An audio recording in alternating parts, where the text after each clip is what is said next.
Bonjour cher frère, j'espère que tu vas bien. Bien aujourd'hui on va aborder un thème particulier, celui d'être des leaders serviteurs.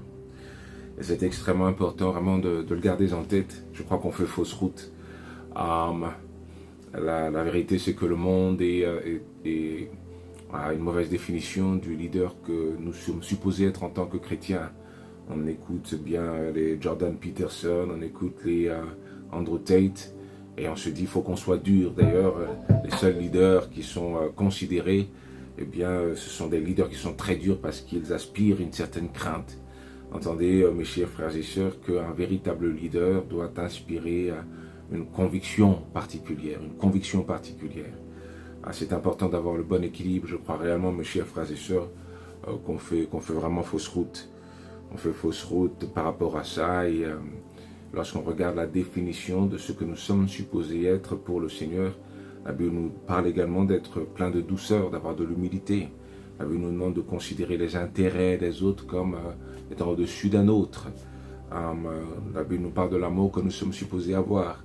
Regardez et voyez que cette définition est très très différente de ce que nous propose le monde en matière de leadership, et c'est très difficile parce que il y a parfois des fois où tu as envie de ressembler à ces leaders un peu tyranniques sur les bords, en te disant que c'est ce que tu dois être, trahissant tous ceux en quoi tu crois profondément.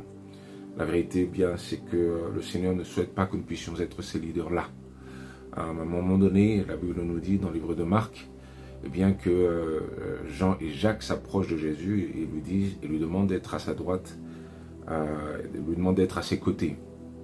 Et à ce moment-là, eh bien Jésus leur dit non, vous ne devez pas être des leaders comme le monde. En vérité, eh bien c'est que nous devons être des leaders à la manière du Seigneur. Amen.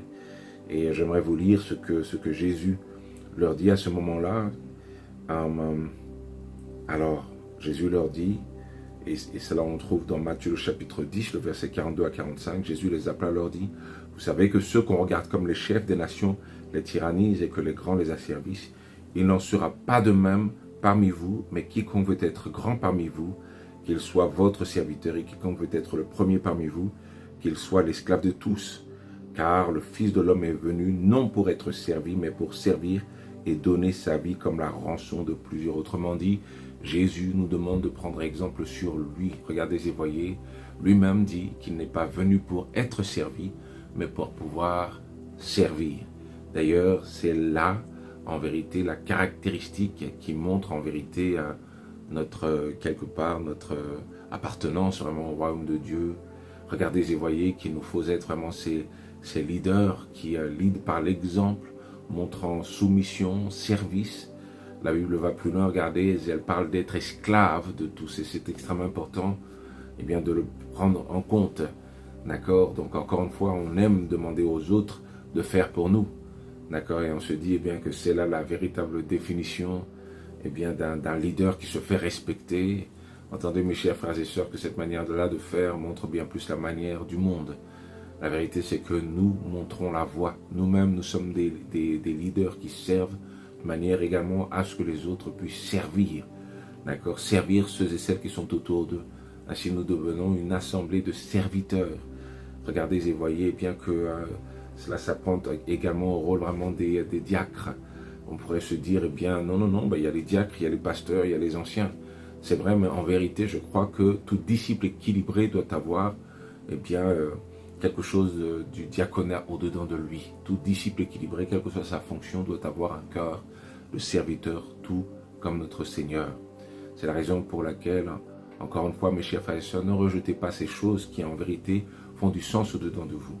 Oui, il doit y avoir de la fermeté. La Bible dit, c'est Paul qui parle à Timothée en lui disant, lorsque bien quelqu'un agit mal, reprends-les devant tous pour qu'il puisse éprouver de la crainte. Il est vrai qu'il faut une certaine fermeté à un moment. Mais cependant, mes chers frères et sœurs, cette fermeté ne doit pas constituer l'entière partie de notre caractère. Loin de là. Et c'est la raison pour laquelle c'est extrêmement important de regarder et de voir que la Bible nous parle de la douceur que nous sommes supposés avoir. La Bible nous parle bien de l'amour que nous sommes supposés avoir. Elle dit, considérez les intérêts des autres comme étant plus importants que les vôtres.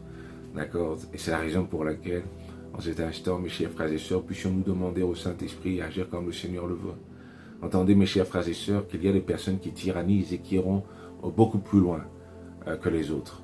D'accord? Encore une fois, regardez et voyez que Hitler, dans l'Allemagne nazie, dirigeait avec une main de fer.